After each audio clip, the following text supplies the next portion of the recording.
ሰላም ጤና ይስጥልኝ። ይህ የሪያሊቲ ሚዲያ ነው። የሪያሊቲ ሚዲያ ቤተሰቦች ዛሬ በዝግጅታችን ሶስት ዋና ዋና ጉዳዮችን እንመለከታለን። በመጀመሪያ በመላው አገሪቱ ከፍተኛ ድንጋጤን የፈጠረውና በአንጋፋ አርቲስቶች ላይ የቀረበው የማጭበርበር ክስ ያለበትን ደረጃ እንቃኛለን። በመቀጠል ብሔራዊ ባንክ በ26 የገንዘብ ማስተላለፊያ ተቋማት ላይ የጣሉን እገዳና ተያያዥ አደጋዎችንም እንመለከታለን። በመጨረሻም ከአህጉራዊ ዜናዎቻችን ጋር የሴኔጋልን አዲስና ጠንካራ ሕግ እናቀርባለን። ዝርዝሩን አሁን እንደሚከተለው ይዘን ቀርብ ነው። የፌዴራል ከፍተኛ ፍርድ ቤት አራዳ ምድብ ችሎት በሰዎች እንባና ቁጣ ተጠቅልቋል ውሏል።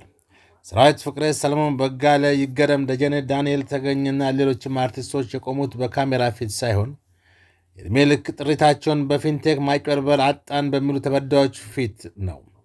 ተከሳሾቹ የዋስትና መብት እንዲከበርላቸው ቢጠይቁም መርማሪ ፖሊስ ግን አሁንም ያልተሰበሰቡ መረጃዎችንና መኪኖች መኖራቸውን በመጥቀስ ተቃውሟል። በችሎቱ ውስጥ የነበረው ውጥረት አይሎ ተበዳዮች ገንዘባችንን የበሉትን እያየን አንወጣም በማለት በጩኸት የተቃውሟቸውን አሰምተዋል።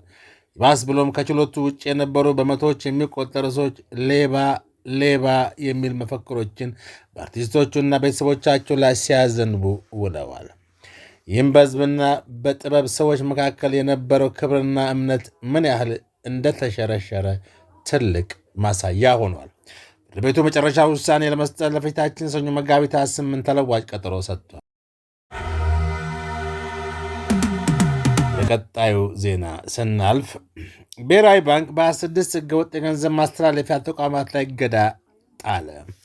ኢትዮጵያ ብሔራዊ ባንክ በአገሪቱ ውስጥ ያለ ፈቃድ ወይም ከተሰጣቸው የስልጣን ወሰን ውጭ ህገወጥ የገንዘብ ማስተላለፊያ አገልግሎት ሲሰጡ ተገኝተዋል ባላቸው 26 ድርጅቶች ላይ ጥብቅ እገዳ መጣሉን አስታወቀ።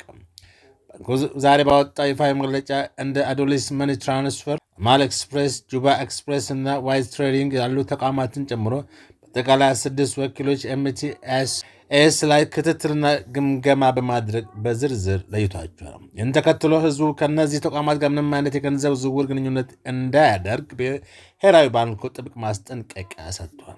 እነዚህ የታገዱ ወኪሎችም ሆነ ሌሎች የሐዋላ መረቦችን መጠቀም የኢትዮጵያን ህግ መጣስ መሆኑን የገለጸው ባንኩ ተጠቃሚዎች ለከፋ ህጋዊ ተጠያቂነትና ለገንዘብ መጥፋት አደጋ ሊጋለጡ እንደሚችሉም አሳስቧል። ድርጅቶቹ በህግ የማይመሩ በመሆናቸው ለሚደርስ የገንዘብ ክክለት ምንም አይነት ዋስትና እንደማይኖርም ተመልክቷል። ወደ ውጭ ሀገር ዜና ስናልፍ በሴኔጋል መንግስት በግብረ ሰዶማዊነት ላይ ጠንካራ እርምጃ የሚወስድ አዲስ ህግ አጸደቅም። የሴኔጋል ፕሬዚዳንት ባሲሩ ዲዮማዮ ፋዮ በአገሪቱ ግብረ ሰዶማውያን በከፍተኛ ሁኔታ የሚቀጣ አዲስ ህግ በፊርማቸው አጽድቀዋል። የአዲስ ህግ ቀደም ሲል በግብረ ሰዶማዊነት ድርጊት ላይ ተጥሎ የነበረውን ከፍተኛ የእስር ቅጣት ወደ 10 ዓመት ከፍ አድርጎታል። ከተፈጥሮ ውጭ የሆኑ ድርጊቶች ተብሎ የተመደቡ የተመሳሳይ ጾታ ግንኙነት ላይ የሚጣለው ቅጣት ከነበረበት ከ1 እስከ 5 ዓመት ወደ 5 እስከ 10 ዓመት ከፍ እንዲል ተደርጓል። አዲሱ ህግ ከእስር በተጨማሪ ከ2 ሚሊዮን እስከ 10 ሚሊዮን የሴኔጋል ፍራንክ ወይም ከ3500 እስከ 17000 ዶላር የሚደርስ ከፍተኛ የገንዘብ መቀጮ ደንግጓል። ይህም ቀደም ሲል ከነበረው ከ1.5 ሚሊዮን ፍራንክ እጅግ የላቀ ነው። ግብረ ሰዶማዊነትን የሚያስተዋውቁ ወይም የገንዘብ ድጋፍ የሚያደርጉ ግለሰቦች ከ3 እስከ 7 ዓመት በሚደርስ እስራት እንዲቀጡ ህጉ ይፈቅዳል። አጸያፊ የተባለውን ይህን ድርጊት የሚያበረታታ ማንኛውም ድርጊት እንደ ወንጀል እንዲታይም ተደርጓል። ህጉ ያለምንም ማስረጃ ሌላውን ሰው በግብረ ሰዶማዊነት ወንጀል የሚከስ ማንኛውም አካል በወንጀል እንደሚቀጣም አካቷል። ይህ ጠንካራ ህግ ፕሬዚዳንት ባሲሩ ዲዮማዮ ፋዮ እና የሀገሪቱ ጠቅላይ ሚኒስትር ኡስማን ሶንኮ በምርጫ ወቅት ለህዝባቸው የገቡትን ቃል የፈጸሙበት ነው ተብሏል። የተባበሩት መንግስታት ድርጅት የሰብአዊ መብቶች ከፍተኛ ኮሚሽን ቮልከር ቱርክ ውሳኔውን እጅግ አሳሳቢ ሲሉ የገለጹ ሲሆን ህጉ ሰብአዊ መብቶችን የሚጥስ መሆኑን ተናግሯል።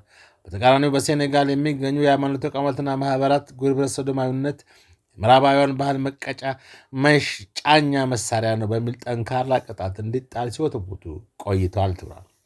ካለፈው የካቲት ወር ጀምሮ በሴኔጋል በርካታ ሰዎች በግብረ ሰዶማዊነት ተጠርጥረው በቁጥጥር ስር ውለዋል። አዲሱ ህግ ተጠርጣሪዎች ላይ የሚጣለውን ቅጣት የበለጠ በማከበድ በአገሪቱ ያለውን ጥብቅ ቁጥጥር የሚያጠናክር ነው። በተለይም ድርጊቱ የተፈጸመው ለአካለ መጠን ባልደረሱ ህጻናት ላይ ከሆነ ከፍተኛ ቅጣት እንደሚተገበር ህጉ ይገልጻል።